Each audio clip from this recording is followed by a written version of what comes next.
स्वागत है आपका। आज की कहानी है गोस्टिंग ग्लोरिया, जिसमें हमारी हीरोइन इतना अकेला महसूस करती है कि अपने ठरक को मिटाने के लिए भूत के साथ ही शारीरिक संबंध रख मजे लेती है। कहानी की शुरुआत एक ऐसे आदमी से होती है जिसकी जिंदगी पनौती से कम नहीं। वो फोन के अलार्म को ऑफ करने जाता है तो उसका फोन टूट जाता है, कपड़े प्रेस करता है तो कपड़े जल जाते हैं, कभी ग्लास टूट जाता है तो कभी कुछ। जैसे तैसे रेडी होकर ऑफिस के लिए निकलने लगता है तो उसकी जान ही निकल जाती है। उसके बाद सीन शिफ्ट होता है एक बुक स्टोर में। ग्लोरिया की फ्रेंड सांड्रा उसे समझा रही थी कि तुम फिर बुक स्टोर में सो गई, मैनेजर को पता लगेगा तो तुम्हें फिर डांट लगाएगा। ग्लोरिया कहती है सांड्रा को, क्या करूं, मैं रात भर सो ही नहीं पाती, ऊपर वाले कमरे से रात भर आवाजें आती हैं। सांड्रा उसको सुझाव देती है कि उसको बॉयफ्रेंड की जरूरत है जो ग्लोरिया को स्ट्रेस से छुटकारा दिला दे। तभी बुक स्टोर का मैनेजर गुस्तावो आता है और ग्लोरिया से कहता है, तुम फिर आज लेट आई और आकर सो भी रही थी, काम खत्म करने के बाद आकर मुझसे मिलना। बुक स्टोर के बाहर दिखाया जाता है एक फोटोग्राफर जो कपल की फोटोज लेता है, उनको एड्रेस थमाता है कि ये फोटोज यहाँ पे मिलेंगी, जिसके पीछे सस्पेंस है जो कहानी के अंत में खुलेगा।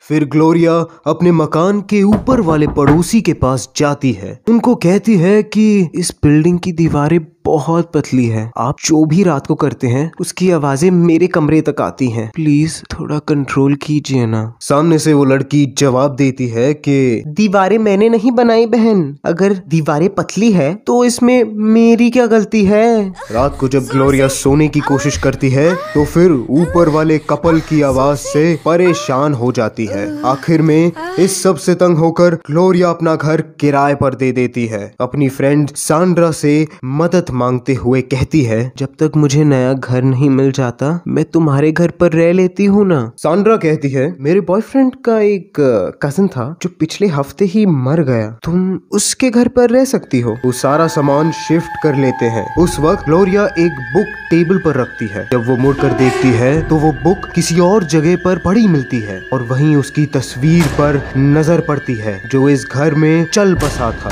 मरने वाले का नाम डांटे था। यहाँ पे सांड्रा ग्लोरिया को पार्टी पर बुलाती है। मुश्किलों से मान तो लेती है ग्लोरिया, और पार्टी में सबको किस करते देख वो अकेला और अजीब महसूस करती है तो वो घर वापस चली जाती है। वो नोटिस करती है घर की लाइट्स अपने आप ऑन ऑफ होती है। सोने लगती है तो अचानक से टीवी ऑन हो जाता है और रिमोट से भी बंद नहीं होता। प्लग निकालती है तो भी टीवी चलता रहता है। एक के बाद एक भूतिया घटनाएं घटती रहती है। सुबह होते ही वो डॉक्टर को देखने चली जाती है। डॉक्टर को ये सारी बातें बताती है तो डॉक्टर उसे बोलता है, ये सब नींद ना पूरा होने की वजह से हो रहा है, तुम फिक्र मत करो कि ये दवाइयाँ लो और ठीक हो जाओगी। उस रात सोने से पहले वो नींद की दवाई खाती है और सो जाती है। फिर इस कमरे में डांटे का जो भूत है तोड़ फोड़ करने लगता है, लेकिन नींद के नशे में मस्त ग्लोरिया सोती रहती है। डांटे का भूत धीरे धीरे हौले हौले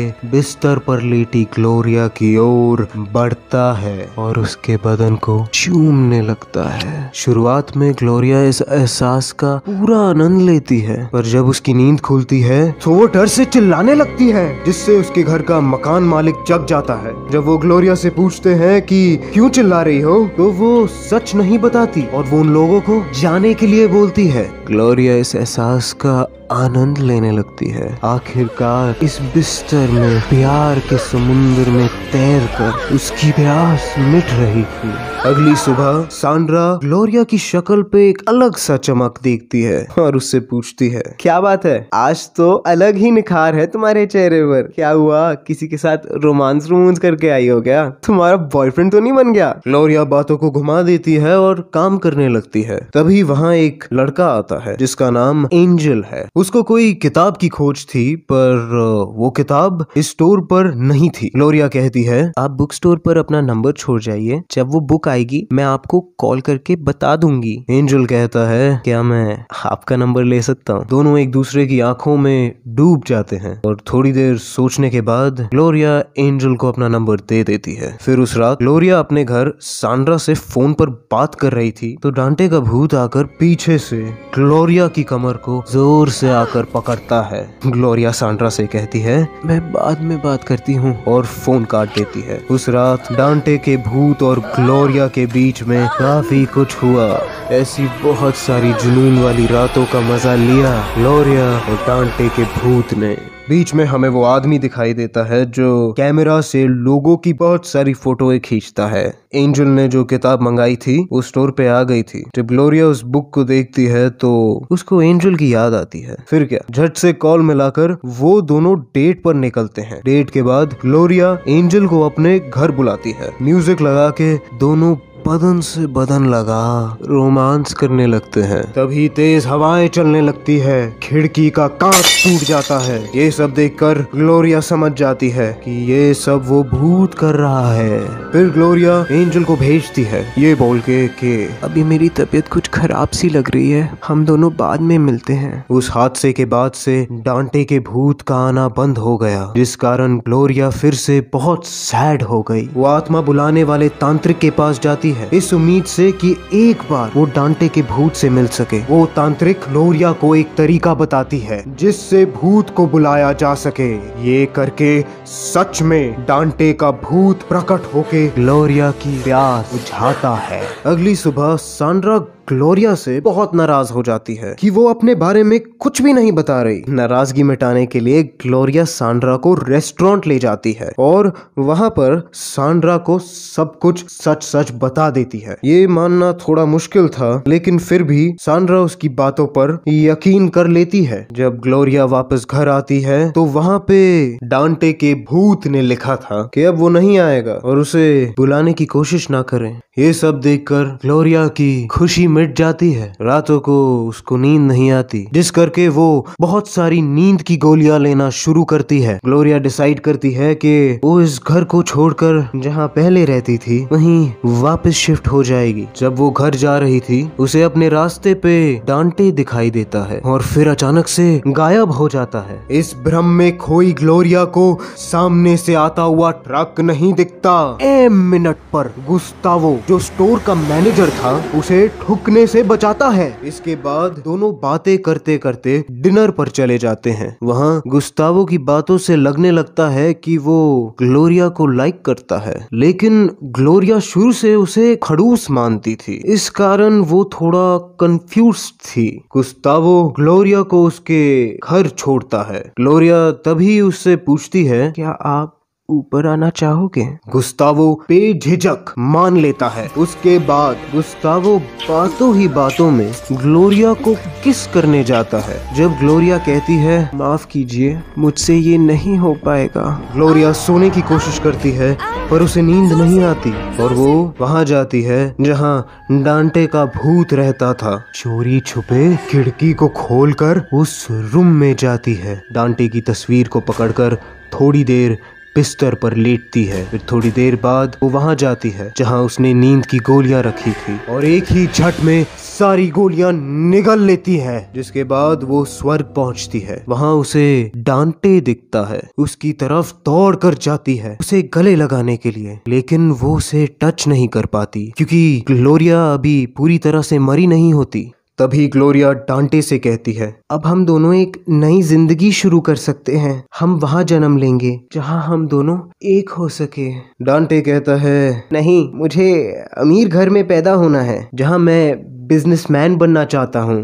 ये कह के वो नया जन्म लेने चला जाता है और साथ ही रियल दुनिया में ग्लोरिया जिस घर में गई थी वहाँ की मकान मालकिन उल्टियां आकर वो सारी नींद की गोलियां ग्लोरिया के सिस्टम से निकाल देती है और फिर ग्लोरिया अपने रियल जिंदगी में आ जाती है। अब ग्लोरिया को एहसास होता है कि कोई भी हमारी जिंदगी में हमेशा के लिए नहीं होता। वो अपने बुक स्टोर मैनेजर गुस्तावो के पास जाती है और उसे कहती है, मैं आपसे अकेले में बात करना चाहती हूँ। उस रात वो गुस्तावो को कहती है, हम एक दूसरे के साथ रह सकते हैं। गुस्तावो कहता है, तुम शायद कंफ्यूज्ड हो।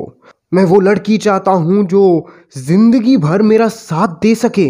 उनके बीच काफी बहस होती है और ग्लोरिया वहां से जब निकलने लगती है तो गुस्तावो आवाज लगाता है। वो दोनों दौड़ते हुए एक दूसरे के गले लगते हैं। आखिर में दोनों इस प्यार के एहसास में मदहोश हो जाते हैं। अगले सीन में हम देखते हैं ग्लोरिया ने अब अपने खुद का बुक स्टोर खरीद लिया है। ग्लोरिया की फ्रेंड सांड्रा फिर से एक नए लड़के को डेट करने लगती है। ग्लोरिया और गुस्तावो बाहों में बाहें डाल निकल पड़ते हैं। तभी कार में से कोई उनसे एड्रेस पता करता है। उस कार में बच्चे को बैठे देख ग्लोरिया गुस्तावो से कहती है, हमें भी एक बच्चा करना चाहिए ना। तभी वो फोटोग्राफर आता है जिसको हम शुरू से देखते आ रहे हैं। यहाँ वो ग्लोरिया और गुस्तावो की तस्वीरें लेता है। कहानी के अंत में दिखाया जाता है वो सीधा स्वर्ग पहुंच जाता है। स्वर्ग के मैनेजर को इन कपल की तस्वीर दिखाता है। जिस आदमी को वो तस्वीर थमाता है वो मरे हुए लोगों को ऑफर देता है कि आप क्या इस घर में पैदा होना चाहेंगे। इस दृश्य के साथ कहानी यूं ही समाप्त होती है। आपका और मेरा रिश्ता विक्रम और वेताल का है। हाँ, आप वेताल और मैं विक्रम। अगर आपको कहानी पसंद आई तो लाइक और शेयर सब्सक्राइब करना जरूर। अगर नहीं आई तो मैं तो गया।